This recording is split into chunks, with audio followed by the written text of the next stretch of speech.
you are about to hear is a supplication which Prophet Muhammad SAW used to pray upon travelling. In due respect to other passenger who is different belief, you may recite your own prayer.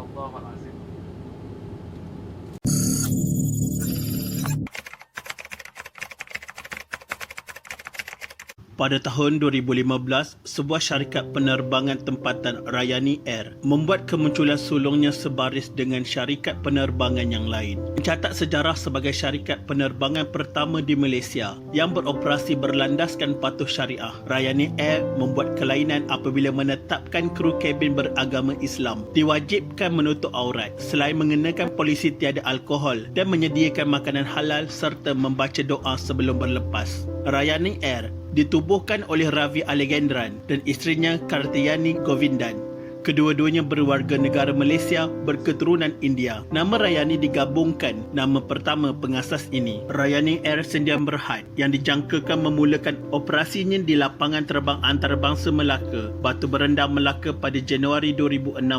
Buat permulaan, ia dijangka memulakan operasi di lapangan terbang berkenaan dengan menggunakan dua pesawat jenis Fokker ATR-72. Ryanair Air mempunyai 355 kaki tangan, 8 juruterbang dan 50 petugas anak kapal kabin. Menerusi persetujuan bersama antara Ryanair Air dengan kerajaan negeri, sebanyak 5 laluan turut diperkenalkan, termasuklah Melaka Pulau Pinang Melaka, Melaka Langkawi Melaka, Melaka Kota Baru Melaka, Melaka Kuching Melaka dan Melaka Kota Kinabalu Melaka. Ryanair Air bakal menampilkan kelainan dari segi perkhidmatan agar tidak membebankan pengguna, malah menawarkan tiket pada harga berpatutan. Sebelum boleh memulakan operasi, Ryanair Air perlu menunggu lesen perkhidmatan udara daripada Jabatan Penerbangan Awam DCA. Ryanair Air akan menggunakan LTAM iaitu Lapangan Terbang Melaka sebagai destinasi utama bagi laluan domestik ke semua 5 destinasi tersebut. Ianya dijangka akan menjadikan Melaka sebagai pusat transit pelancongan selatan sekaligus mampu menghidupkan kembali operasi penerbangan di lapangan terbang tersebut. Namun,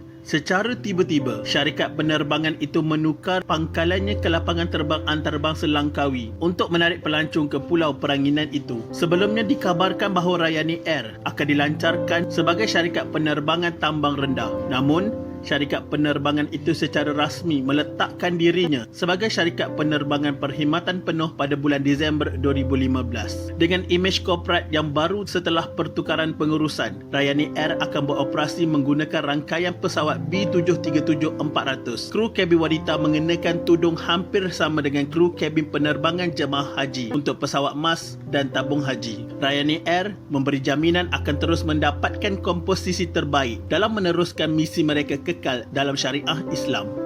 Syarikat penerbangan Ryanair Air yakin mampu bertahan di sebalik cabaran ekonomi semasa. Pengarah eksekutifnya Ravi Alexandran menyifatkan penurunan harga minyak mentah di pasaran antarabangsa memberi kelebihan kepada syarikat itu untuk terus beroperasi walaupun nilai ringgit tidak menentu ketika ini. Tiada sebarang alkohol dalam penerbangan. Makanan yang disediakan juga berorientasikan halal. Membaca doa oleh kru kabin lelaki. Jika tiada kru lelaki, rakaman audio doa dipasangkan sebelum memulakan perjalanan. Ianya dianggap sebagai syarikat penerbangan pertama syariah di Malaysia dan syarikat penerbangan keempat di dunia selepas Royal Brunei Airlines, Saudi Airlines dan Iran Air. Penerbangan komersial pertama Ryanair Air ialah dari KLIA 2 ke Langkawi pada 20 Disember 2015. Dalam penerbangan pertama itu, lebih 10 media turut dibawa melihat aksi sulung Ryanair Air. Selain media, Ryanair Air turut membawa 18 anak-anak yatim dari institusi Taufik Islami, Jalan Kebun Kelang untuk sama-sama merasai penerbangan pertama Ryanair Air. Cadangan laluan destinasi menggunakan pesawat B737-400 KLIA ke Pulau Langkawi, Kota Baru serta Sabah dan Sarawak berserta laluan Kota Baru Pulau Pinang. Syarikat penerbangan itu merancang untuk bekerjasama dengan Royal Brunei Airlines untuk memperkukuhkan konsep syarikat penerbangan patuh syariah dalam industri penerbangan. Namun, kusangkakan panas hingga ke petang.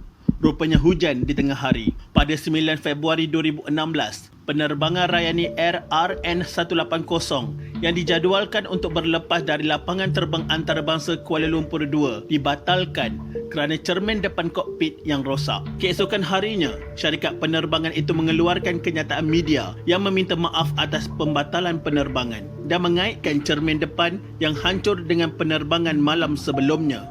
Ryanair mengatakan bahawa mereka sedang menyiasat untuk melihat apakah kaca depan yang pecah adalah tindakan sabotaj. No, we are given the first warning when they said earlier when they talk about the crack in the window of the plane and they couldn't fly and they suspect some sabotage. They cannot simply just quote like that. They have to be very careful with their facts.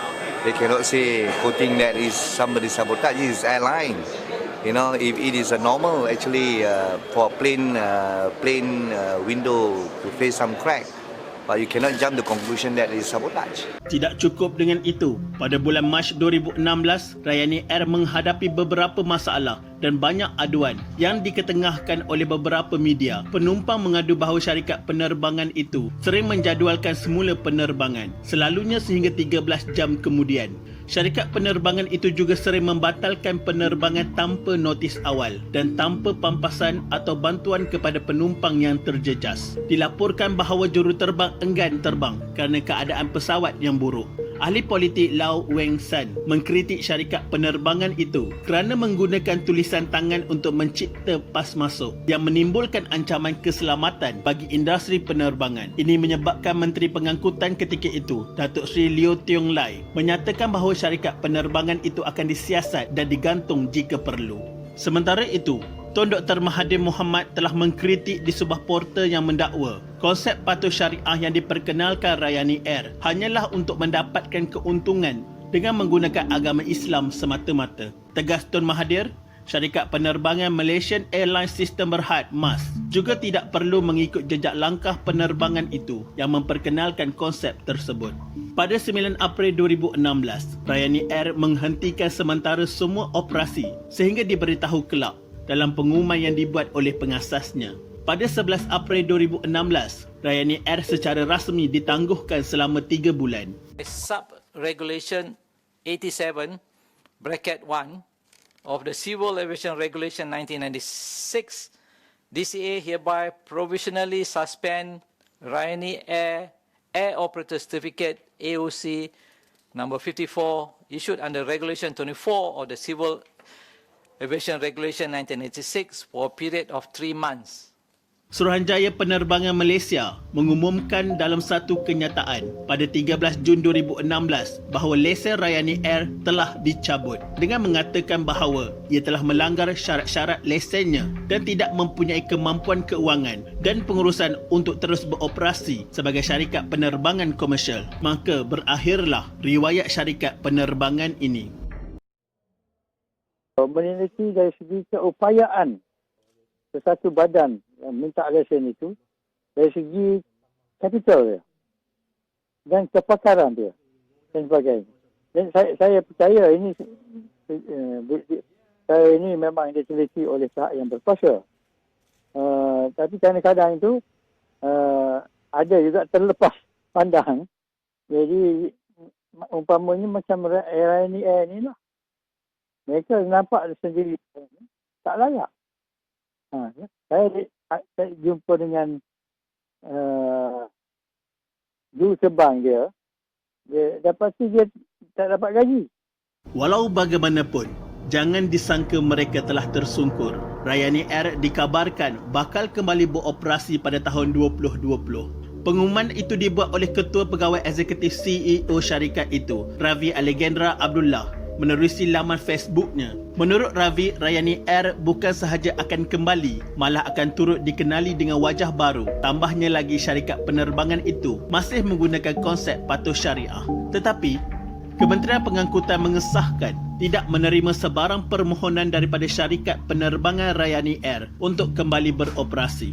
Menterinya Anthony Locke ketika itu berkata, jika syarikat berkenaan berhasrat menyambung kembali perkhidmatan mereka, pihak kementerian terbuka menerimanya, namun perlu mematuhi syarat pengoperasiannya. Secara jelas, ada beberapa faktor yang menyebabkan Ryanair ini runtuh. 1. Kapal terbang lama. Setakat Februari 2016, Ryanair Air memiliki 2 buah pesawat jenis sederhana iaitu 2 buah pesawat Boeing 737-400 menggunakan pendaftaran 9M RKA dan 9M RKB. Dari sejarah pesawat, kedua-dua pesawat ini adalah bekas milik Malaysia Airlines. 9M RKA memulakan operasi dengan Malaysia Airlines pada 15 September 1993. 9M RKB pula mula bersama Malaysia Airlines pada 1 Disember 1992. Kedua-duanya adalah dari keluarga Boeing 737-400. Boeing 737 merupakan jenis yang paling laris di dunia, maka sehingga kini kebanyakan airlines telah menggunakan Boeing 737 Next Gen, iaitu varian 737-800 dan 737-900. Cuba bayangkan berapa lama operasi sehingga kini. Malah jika dilihat pengeluarannya, 737 dari Boeing, pesawat yang digunakan Ryanair sudah tidak relevan dalam keadaan semasa dari aspek keselamatan dan kos penyelenggaraan. Faktor kedua, kos pentadbiran dan penyelenggaraan. Menggunakan pesawat lama seperti menggunakan kereta yang lama. Untuk penyelenggaraan, ia memakan masa dan kos. Salah satunya pesawat yang lama untuk membaik pulih akan memakan masa yang lama untuk mendapatkan barangan ganti. Keadaan airframe pesawat juga mungkin sudah tua apabila sudah menjangkau usia 20 tahun. Penjagaan pesawat berusia akan banyak memakan belanja dan masa.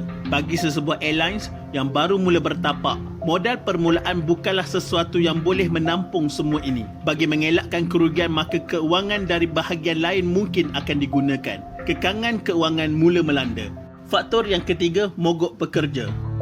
Nadi sesebuah industri adalah pekerja. Tiada pekerja, tiada kerja. Tiada kerja, maka tiada sebarang produktiviti. Juruterbang merupakan nadi kepada sesebuah syarikat penerbangan seperti Ryanair. Kebanyakan juruterbang dari Ryanair adalah mereka yang boleh dianggap senior dan veteran. Itu permulaan pengurusan Ryanair dalam isu pekerja. Kerana mereka sendiri tidak akan memperjudikan nyawa penumpang dengan menggaji kadet lepasan akademi penerbangan. Malah yang veteran sahaja yang memiliki jenis rating lisen untuk pesawat ini dalam keadaan pesawat yang kurang elok dan tidak dipercayai. Juruterbang berhak untuk tidak menggunakan pesawat berkenaan. Kos penyelenggaraan dan pelbagai kos lain mungkin telah merosakkan agreement di dalam offer letter ketika mula-mula perkhidmatan dengan Ryanair. Maka terdapat isu kewangan dengan lebih terperinci, gaji lambat bayar atau bukan seperti yang dijanjikan. Maka faktor ini menambahkan lagi perasa di dalam konflik yang melanda Ryanair. Faktor yang keempat, penstrukturan semula. Kementerian Pengangkutan Malaysia melalui DCA telah cuba memberi ruang kepada Ryanair untuk penstrukturan semula sebelum boleh meneruskan operasi. Bermula dengan kepercayaan dengan melaburkan dana untuk mendapatkan pesawat yang boleh dipercayai. Apa salahnya bermula dengan pesawat yang kecil yang tidak memakan belanja penyelenggaraan yang besar dan kurang harga maintenance-nya. Jika dilihat kepada rute yang dirancang Ryanair, kesemuanya adalah rute domestik. Apabila sudah mendapat pulangan, bolehlah mula mengimpikan pesawat seperti Boeing 737 atau Airbus A320. Keguguhan mendapatkan kapal yang luas merupakan pelaburan yang tidak menjamin kelangsungan hidup bisnes Ryanair. Usah dibandingkan dengan AirAsia atau Malindo Air. Kedua-dua airlines ini sebenarnya bukan bermula dari kosong. AirAsia sendiri merupakan syarikat di bawah DRB Highcom yang distruktur semula oleh Tony Fernandez, manakala Malindo Air adalah anak syarikat gabungan nadi dari Malaysia dan Lion Air Group Indonesia. Begitulah sejarah Ryanair. Untuk pengetahuan anda, pada 24 September 2019, bekas Ketua Pegawai Eksekutif CEO syarikat penerbangan patuh syariah pertama di Malaysia, Ravi Alagendran, bergelar saudara baru selepas memeluk Islam secara rasmi. Rakan baik kepada usahawan penerbangan itu, Syed Muhammad Amiruddin Syed Alwi, berkata Ravi melafazkan 2 kalimah syahadah di Balai Islam Lundang. Alhamdulillah. Sekian, terima kasih.